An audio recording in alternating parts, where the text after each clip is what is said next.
Our gospel reading this morning comes from the Gospel of Matthew chapter 8. Listen now for the Spirit speaking to you. When Jesus had entered Capernaum, a centurion came to him asking for help. "Lord," he said, "my servant lies at home paralyzed, suffering terribly." Jesus said to him, "Shall I come and heal him?" And the centurion replied, "Lord, I do not deserve to have you come under my roof. But just say the word and my servant will be healed.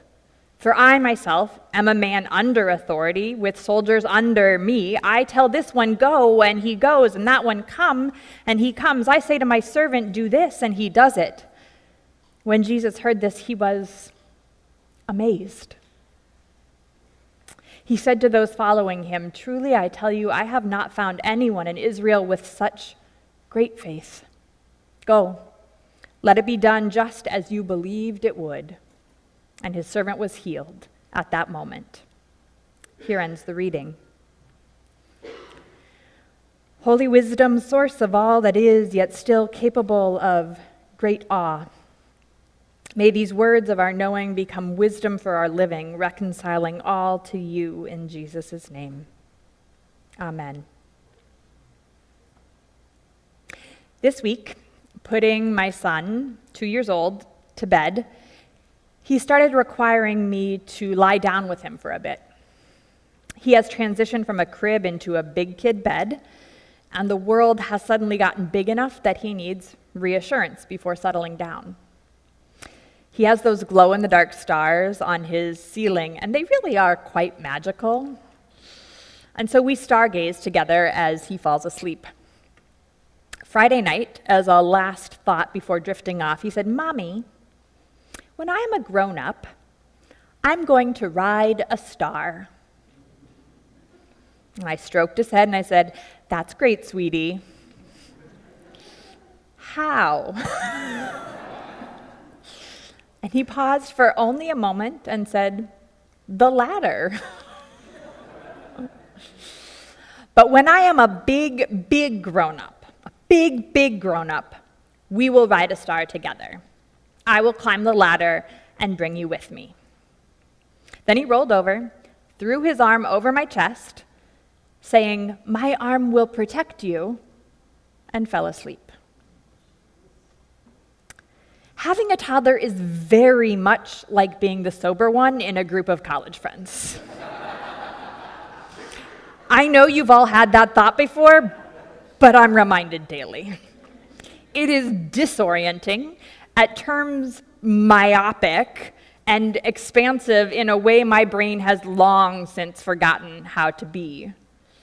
Where the world is so small that the stars are close enough to climb to, and yet so large that anything could be just out of reach in the dark. In the words of the classic communion liturgy, as distant as the farthest star and as close to us as breathing, all at the same time. By the time we are a big grown-up, we have formed mental habits. We have a comfort zone through which we move in the world, a place, a people, a pattern of daily life. We see the same people or groups of people. We drive by Camel's Hump, watch the snow on Mount Mansfield, and we feel appreciation, but we return to the task at hand, right? Driving with a cup of coffee and NPR telling you that the world is going to end soon. To survive in a world with as much contact, motion, and visual and auditory stimuli, we learn to block it out. We have to. Since the 90s, this hedonic adaptation, which is what it's called, has gotten worse. We've grown less and less capable of silence, NPR in the car, audiobooks or music in our ears while shopping, phones at tables while we eat.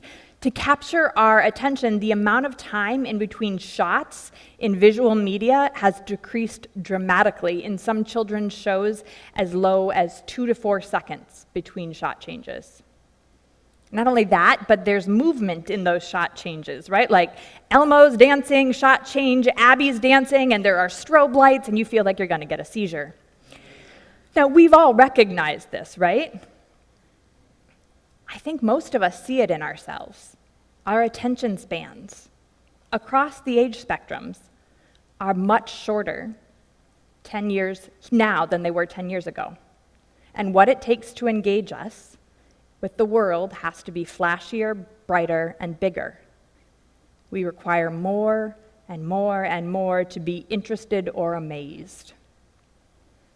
Part of that, somewhere in that process, we have also decided that if we can understand something, it's no longer interesting, right?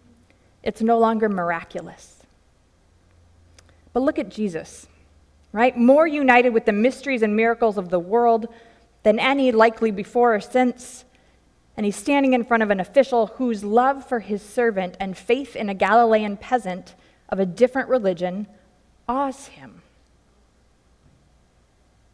And he's changed.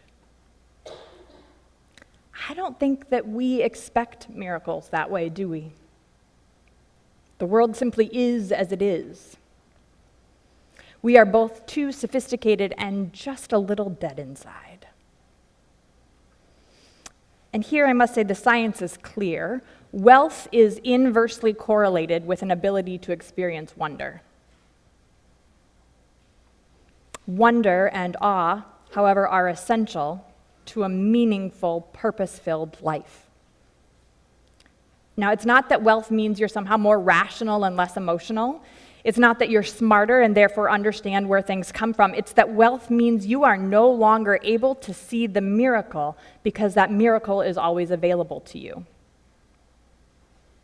A couple of dollars for a cup of coffee to an unhoused person can be a miracle. For many of us in here, it's a source of extra calories and sugar that we're trying to cut down on. See the difference? Vaccines in the US were taken so much for granted that they're no longer miraculous, but a choice.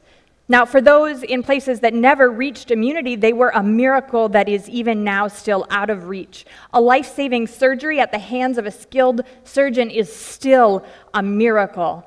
And if you don't believe me, just ask someone whose insurance doesn't cover it.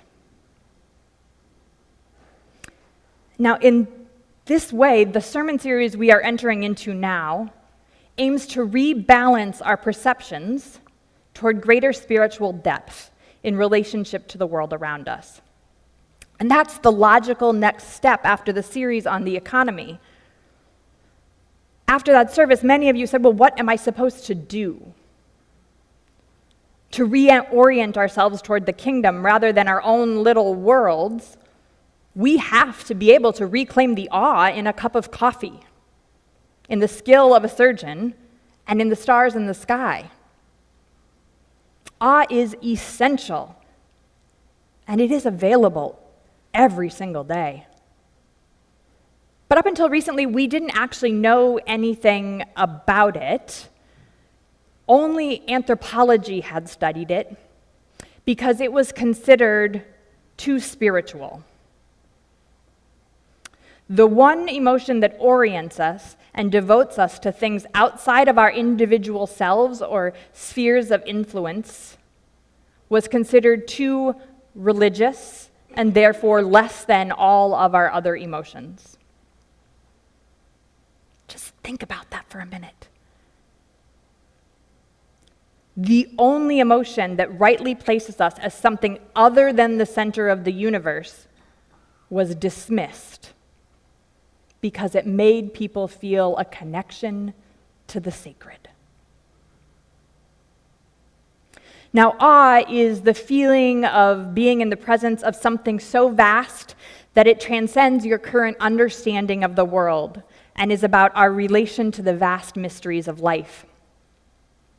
And as we have outsized ourselves in relationship to the rest of the world, we see ourselves as masters of the physical realm, and therefore our innate awe, what can it do but diminish?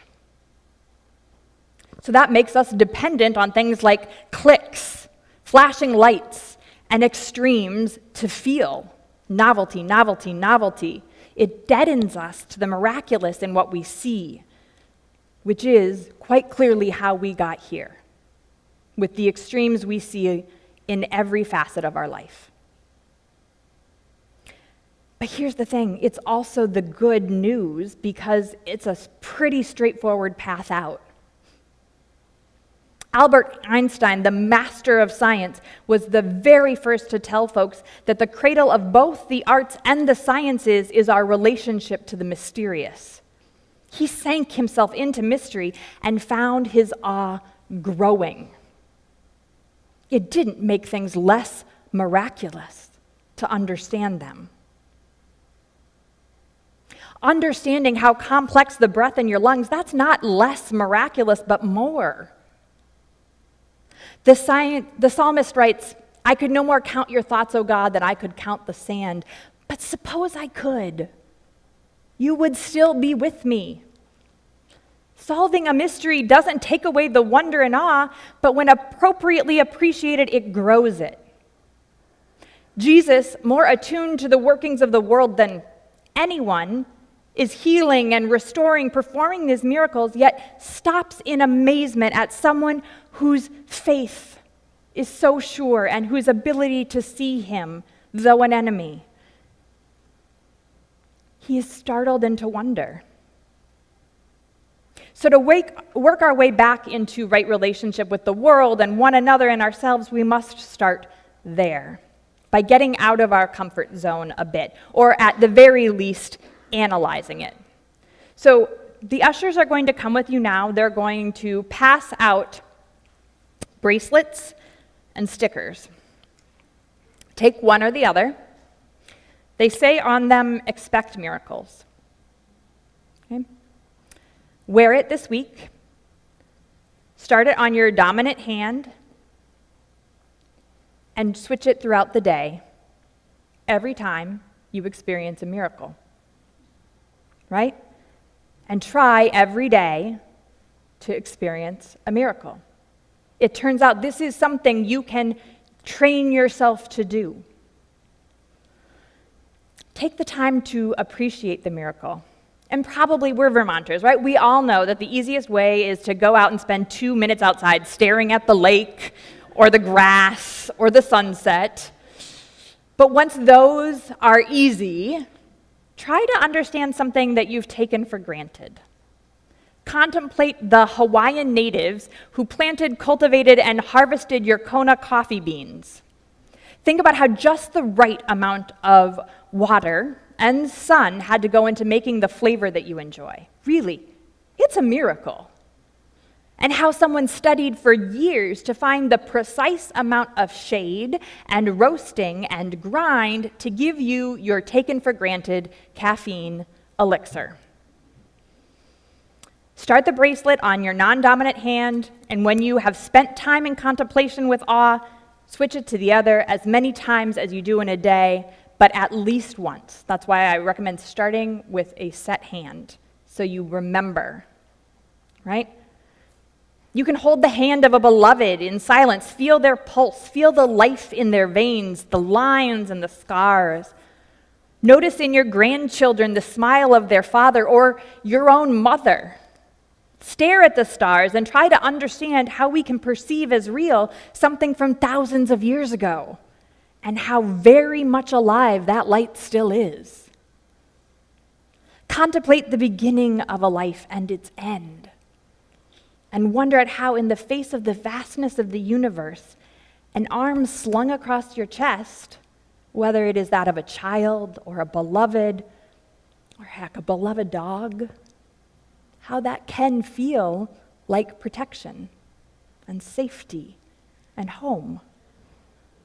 For all these mysteries, says the psalmist, for all these mysteries, God, I thank you for the wonder of myself and the wonder of your works. My soul knows them well. I could no more count your thoughts, God, than I could count the sand, but suppose even I could, you would still be with me. So for all the miracles we've come to expect, O God, how great thou art, and for all the miracles yet to be, may our souls once again learn to know them well. Thanks be to God.